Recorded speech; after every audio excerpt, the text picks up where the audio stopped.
Jepara, sebuah nama yang identik dengan keindahan ukiran kayu. Kota kecil di pesisir utara Jawa Tengah ini telah lama dikenal sebagai pusat kerajinan ukir kayu berkualitas tinggi. Namun, tahukah kalian bahwa sejarah seni ukir Jepara begitu kaya dan penuh lika-liku? Mari kita lihat telusuri jejak sejarahnya, mulai dari masa kerajaan hingga era modern ini. Bagi sobat kreatif yang mungkin belum familiar, Jepara, sebuah kota kecil di pesisir Jawa Tengah, bukan hanya dikenal karena alamnya yang indah. Lebih dari itu, kota ini adalah rumah bagi seni ukir kayu yang mendunia. Sering disebut sebagai pusat seni ukir Indonesia, dari pintu gebyok hingga perabotan rumah tangga. Ukiran Jepara telah menghiasi rumah-rumah di seluruh dunia, membawa keindahan dan sentuhan budaya Indonesia ke tingkat internasional. Tapi, apa sebenarnya yang membuat ukiran Jepara begitu istimewa? Mengapa ukiran ini berbeda dari seni ukiran di tempat lain? Ukiran Jepara adalah hasil perpaduan dari berbagai pengaruh budaya yang masuk ke Nusantara, terutama budaya Hindu-Buddha dan Islam. Hal ini terlihat dari motif-motif yang seringkali menghubungkan antara flora dan fauna yang berasal dari ajaran Hindu-Buddha serta kaligrafi Arab dan ornamen geometris yang mencerminkan pengaruh budaya Islam. Salah satu contoh nyata dari perpaduan ini adalah ukiran kaligrafi yang ditemukan di Masjid Mantingan, Jepara. Tahukah kalian bahwa ukiran Jepara telah menjadi bagian dari arsitektur beberapa gedung penting di Indonesia? Salah satu contoh yang paling terkenal adalah gedung DPR MPR di Jakarta. Bagian dari interior dan beberapa perabot yang ada di gedung ini menggunakan ukiran Jepara yang dirancang khusus dengan motif khas Nusantara. Salah satu ukiran Jepara tertua yang masih ada hingga sekarang dapat ditemukan di Candi Mantingan, Jepara. Candi ini dibangun pada abad ke-16 dan dihiasi dengan berbagai ukiran yang mencerminkan perpaduan budaya lokal dan asing. Pada tahun 2017, Jepara berhasil memecahkan rekor dunia untuk pembuatan ukiran kayu terbesar. Ukiran tersebut berbentuk kapal pinisi raksasa dan memiliki panjang lebih dari 30 meter. Sejarah seni ukir Jepara tidak bisa dipisahkan dari perjalanan panjang budaya dan seni Indonesia. Banyak yang percaya bahwa akar dari seni ukir Jepara dapat ditelusuri hingga zaman Majapahit. Pada masa itu, para pengrajin di Jepara sudah mulai menciptakan berbagai karya seni ukir dari kayu yang digunakan sebagai hiasan bangunan istana, candi, serta ornamen-ornamen keagamaan. Seni ukir ini menjadi semakin penting sebagai identitas budaya dan berkembang melalui pengaruh kebudayaan Hindu, Buddha, dan Islam. Perkembangan seni ukir Jepara terjadi pada abad ke-16, tepatnya pada masa kepemimpinan Ratu Kalinyamat. Memiliki nama asli Retno Kencono adalah tokoh yang sangat dihormati di Jepara dan sekitarnya. Ia dikenal sebagai pemimpin tangguh sekaligus pelindung kesenian. Di bawah kepemimpinannya, Jepara tidak hanya berkembang sebagai pusat perdagangan dan pelabuhan, tetapi juga sebagai pusat kesenian, terutama seni ukir kayu.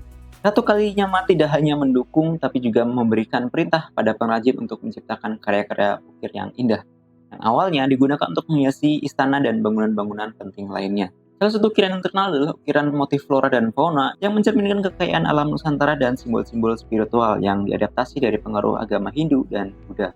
Selain dari dukungan kerajaan, ada legenda populer di masyarakat yang sering dikaitkan dengan asal-usul ukiran Jepara.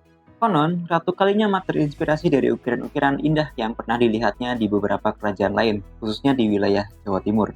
Dia kemudian meminta para pengrajin untuk mengadaptasi dan mengembangkan teknik ukir tersebut dengan sentuhan lokal, menciptakan gaya ukiran yang lebih halus dan rumit khas Jepara. Seiring waktu, gaya ini dikenal dengan sebutan ukiran Jepara dan menjadi ciri khas yang membedakan dengan ukiran di daerah lainnya. Namun, keberhasilan seni ukir Jepara tidak terlepas dari peran perempuan lain, yakni R.A. Kartini, juga berasal dari Jepara. Pada akhir abad ke-19, Kartini memiliki perhatian besar terhadap seni dan budaya, serta mendorong para pengrajin Jepara untuk terus mengembangkan keterampilan mereka. Dalam surat-suratnya yang terkenal, Kartini sering menyebutkan kecintaannya terhadap seni ukir dan keinginannya untuk melihat seni ini dikenal di seluruh Indonesia, bahkan hingga ke mancanegara. Ia juga mendukung promosi ukiran Jepara di luar negeri yang berkontribusi pada popularitasnya di pasar internasional. Setelah melewati masa penjajahan Belanda dan perubahan zaman, seni ukir Jepara tidak mengalami kemunduran. Sebaliknya, seni ini justru berkembang dengan menggabungkan elemen tradisional dan modern. Para pengrajin tidak hanya membuat ukiran untuk kebutuhan rumah tangga ataupun ornamen keagamaan, tetapi juga untuk mebel, dekorasi interior, dan karya seni ekspor. Selain memiliki keindahan artistik, seni ukir Jepara juga syarat dengan makna filosofis. Setiap motif yang dihasilkan memiliki simbol dan pesan tersendiri. Misalnya, motif flora yang sering dikaitkan dengan simbol kesuburan dan keharmonisan. Sedangkan motif hewan seperti burung dan naga dianggap sebagai lambang kekuatan dan juga perlindungan.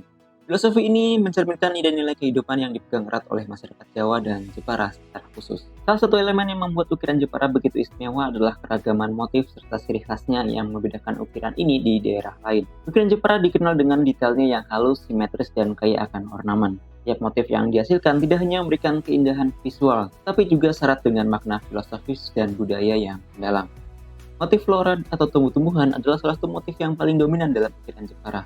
Motif ini seringkali menggambarkan bunga, daun, batang, hingga seluruh tanaman. Bunga yang paling sering muncul dalam ukiran Jepara adalah bunga teratai, melati, dan juga mawar.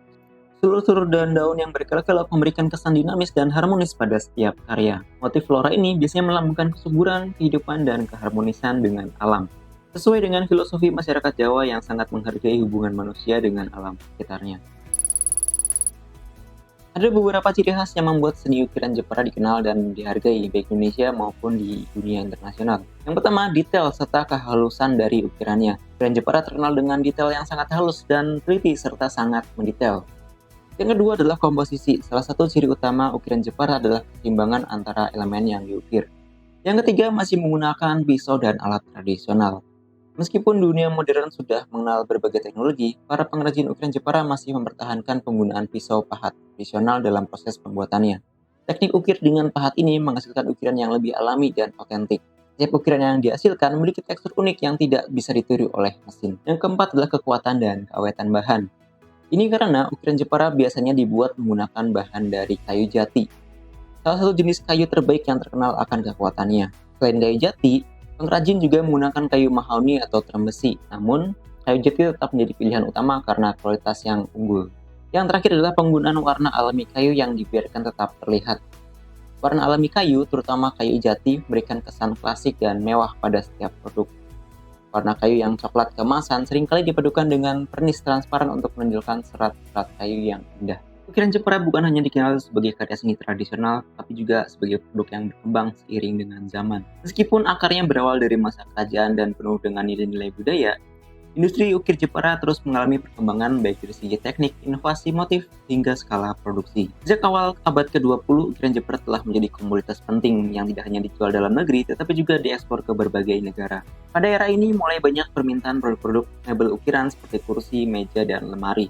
Produk-produk ukiran ini dinilai tidak hanya memiliki nilai estetika tinggi, tapi juga kekuatan dan keawetan berkat penggunaan kayu jati. Dengan adanya globalisasi dan teknologi, para pengrajin ukiran Jepara mulai beradaptasi dengan selera pasar yang lebih modern, tanpa harus meninggalkan ciri khas tradisionalnya. Jepara yang terletak di pesisir utara Pulau Jawa memang telah lama dikenal sebagai pusat industri ukiran di Indonesia. Namun, di dalam wilayah Jepara sendiri ada beberapa sentra ukir yang menjadi pusat aktivitas kerajinan tangan ini.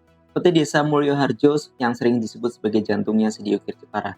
Desa ini telah menjadi pusat ukiran sejak zaman R.A. Kartini, yang ikut serta dalam mendorong berkembangnya seni ukir Jepara. Di sini, hampir setiap rumah tangga terlibat dalam industri ukir, baik sebagai pengrajin, pengusaha, maupun tenaga penunjang. Karya-karya ukir dari Mulyoharjo dikenal dengan detail yang sangat halus, bahkan untuk pesanan khusus seperti furnitur mewah untuk produk ekspor. Contoh lainnya adalah Desa Senenan, adalah satu desa pengrajin ukir Jepara yang dikenal dengan produksi mebel ukiran dengan skala besar. Desa ini juga menjadi tujuan bagi para pengusaha yang ingin membeli produk ukiran dalam jumlah besar, karena desa ini terkenal dengan pusat grosir, furnitur, dan juga ukiran. Lalu ada Desa Mantingan, memiliki sejarah sangat kental dengan pengaruh kerajaan.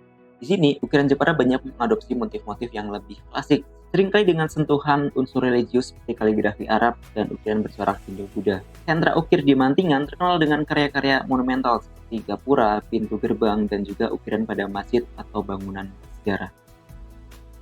Meskipun ukiran Jepara berkembang pesat, pengrajin tradisional menghadapi tantangan besar dalam mempertahankan keaslian ukiran di tengah modernisasi. Salah satu tantangan terbesar adalah masuknya mesin ukir CNC yang mampu memproduksi ukiran dalam jumlah besar dengan biaya yang lebih rendah. Mesin ini memang efisien, tetapi kualitas dan sentuhan artistik yang dihasilkan tidak bisa menyamai hasil karya tangan manusia. Namun, banyak pengrajin di Jepara tetap mempertahankan dengan teknik manual, karena mereka percaya bahwa keunikan dan keindahan ukiran Jepara terletak pada keterampilan tangan pengrajin. Seni ukir Jepara adalah warisan budaya yang hidup dan berkembang, menggambarkan keindahan tradisi Indonesia. Dari motif-motif yang mendetail hingga ciri khas yang unik, karya-karya ini tidak hanya cantik tetapi juga bernilai sejarah. Kini, produk ukiran Jepara telah mendunia, membuktikan bahwa kualitas dan keunikan seni lokal mampu bersaing di pasar global. Bagi sobat kreatif yang ingin menambahkan sentuhan tradisional di rumah, memilih produk seni ukir Jepara adalah pilihan yang tepat. Jadi, bagaimana pandangan kalian terhadap seni ukir Jepara? Apakah kalian hanya menganggapnya sebagai dekorasi semata, atau lebih sebagai representasi budaya yang harus dilestarikan?